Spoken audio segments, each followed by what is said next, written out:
Prime minister Narendra Modi की दूसरी सरकार का अगर एक साल का हम तजिया करें तो एक बात बिल्कुल वाज़ेह होती है कि ये साल भारत के लिए भरपूर रहा।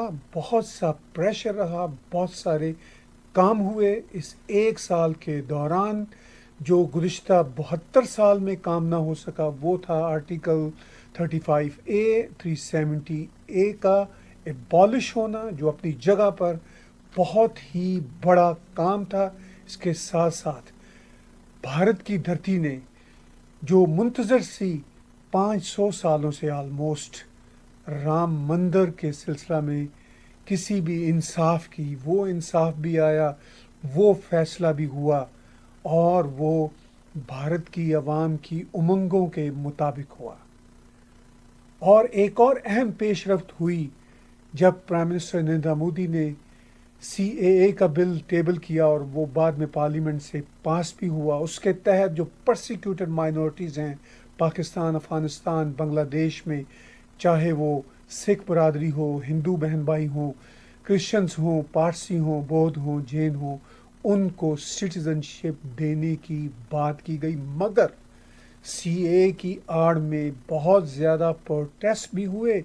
शायद वो सब कुछ जो भारत की अपोजिशन पार्टियां अब तक मोदी जी की दोनों सरकारों में यानी गुज़िश्ता 6 साल में ना कर सकी, उनको भी मौका मिला और उनसे ज़्यादा मौका मिला उन वेस्टेड इंटरेस्ट वाले एलिमेंट्स को जिनमें अनार्किसिस्ट भी शामिल थे और अपने ख़ास एजेंडे को लेकर आगे चलने वाले भी शामिल थे। वो सब भी प्रोटेस्ट हुए और दिल्ली ने फरवरी के महीने में एक खौफनाक तरह के राइट्स का भी सामना किया। और वो राइट्स ऐसे मौके पर हुए जब सदर ट्रंप भारत का दौरा कर रहे थे 24 से 26 फरवरी के दौरान भारत का, और वो राइट्स भी हुए और पूरी तरह से भारत को बदनाम करने की कोशिश की गई उन तमाम एलिमेंट्स की तरफ से। लेकिन वो भी प्राइम मिनिस्टर नरेंद्र मोदी की सरकार ने ना सिर्फ झीला बल्कि उसको काउंटर भी किया। और उसके बाद सिर्फ भारत ही नहीं, पूरी दुनिया कोरोना पेंडेमिक के लपेटे में आया और भारत ने भी उसका डटकर मुकाबला किया और आज भी उसका मुकाबला हो रहा है। ये है बड़े बड़े मामला जो अगर हम मोदी सरकार के एक साल की परफॉर्मेंस में देखेंगे।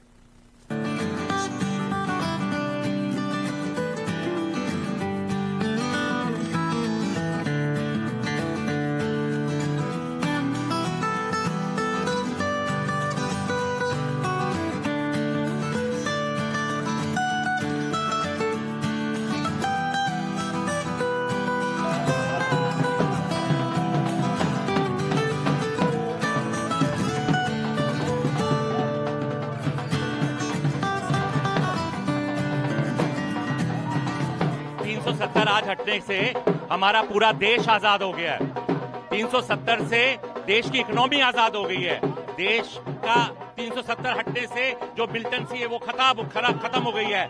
सेपरेटिज्म का मुंह बंद हो गया है और देश के अंदर जो 5 बिलियन ट्रिलियन डॉलर का मोदी साहब ने कहा था वो अब होगा, क्योंकि साथ ही हमारी आधी इकोनॉमी कश्मीर पे खर्च होती थी, वो आजाद हो गई है। और हम इसको वेरी लुक फॉरवर्ड करते हैं कि देश हमारा अब एक होगा। मोदी जी ने कहा था सबका विकास सबका विश्वास, एंड में वो विश्वास आज उन्हें कायम कर दिया है।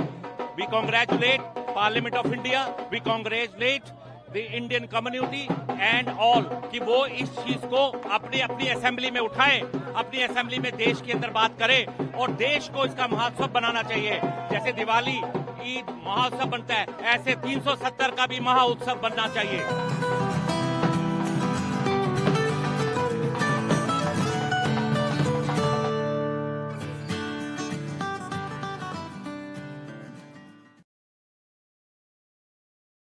मुझे अपने भारतवर्ष पर गर्व है और फख्र है कि इतना बड़ा मसला कि जो सदियों से चला आ रहा था बिल्कुल पानी की तरह से हल हो गया। इतनी आसानी से वो हल हो गया।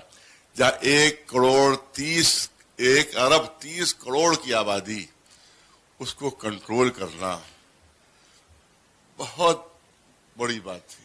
दूसरी बात यह है कि जो पब्लिक है मुसलमान और हिंदू, उसकी भी जितनी प्रशंसा की जाए वो कम है कि मुसलमानों ने भी पूरी तरह से संयम बरता और जबरदस्त उन्होंने सब्र से काम लिया, और हिंदू भाइयों ने भी संयम, क्योंकि कोई चीज बहुत दिनों से कोई चाह रहा हो, उसको न मिल रही हो और अनएक्सपेक्टेड एकदम से मिल जाए तो इंसान उतावला हो जाता है, उतावला हो जाता है, अपने पे कंट्रोल नहीं रखता है। लेकिन हम हिंदू भाइयों का शुक्रिया अदा करते हैं कि उन्होंने भरपूर अपने को कंट्रोल में रखा और कोई बात ऐसी हिंदुस्तान में नहीं होने पाई कि मुसलमान भाइयों को कुछ असलियत पहुंच जाए, कोई तकलीफ पहुंच जाए। इसी तरह से मुसलमान भाइयों, क्योंकि एकदम से कोई गम का पहाड़ टूट पड़ता है तो उसमें भी इंसान कंट्रोल खो देता है, लेकिन मुसलमानों ने भी पूरे संयम से, पूरे सब्र से और पूरे पेशेंस से काम लिया, जिसकी हिंदू और मुसलमानों की जितनी भी प्रशंसा की जाए कम है।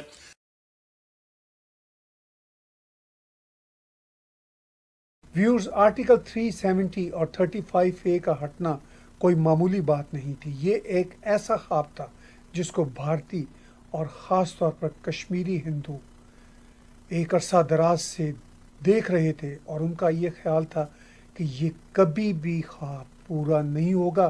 भारत में मोदी 2.0 सरकार की अब तक की परफॉर्मेंस पर बहुत सारे तबसरे हो चुके हैं, मगर मेरे तबसरे का फोकस होगा भारत से बाहर भारत का जो इमेज है, ख़ास तौर पर कनाडा और अमेरिका में, इस शमाली अमेरिका की दुनिया में वो क्या रहा। उस सिलसिला में भारत का इमेज यकीनी तौर पर कोई बहुत अच्छा नहीं रहा, क्योंकि यहाँ के लेफ़्ट के मीडिया और यहाँ की लेफ़्ट की सरकारों या अपोजिशन पार्टियों ने भारत के ख़िलाफ़ बहुत प्रोपेगेंडा किया। अगर हम कनाडा की बात करें तो कनाडा के NDP के सरबराह जगमीत सिंह ने मुसलसल भारत के ख़िलाफ़ प्रोपेगेंडा किया और कोई मौका हाथ से जाने नहीं दिया। We would say no to selling weapons to Saudi Arabia. That's one example of our position kind of on human rights. But you talked about Kashmir, and I want to make it very clear. What happened in Kashmir is the Indian government did a couple of things. They shut down telephones, they shut down cell phone communication, they blocked the media. Anywhere in the world, if the cell phones are being blocked, if telephones are being shut down, and if the media is not allowed to go there, I can assure you there's human rights violations going on. And so I want the people of Kashmir to know that as a new democratic leader, I stand with you in solidarity, that if there's any injustice against anyone, it's our values that we feel it's an injustice against us. And we stand with people, whoever is facing struggles. So I want the people of Kashmir to know I stand with you in the injustice that's happening. I stand against that injustice, and I denounce what India is doing to the people of Kashmir. Jagmeet Singh के अलावा पाकिस्तान से तल्लुक़ रखने वाले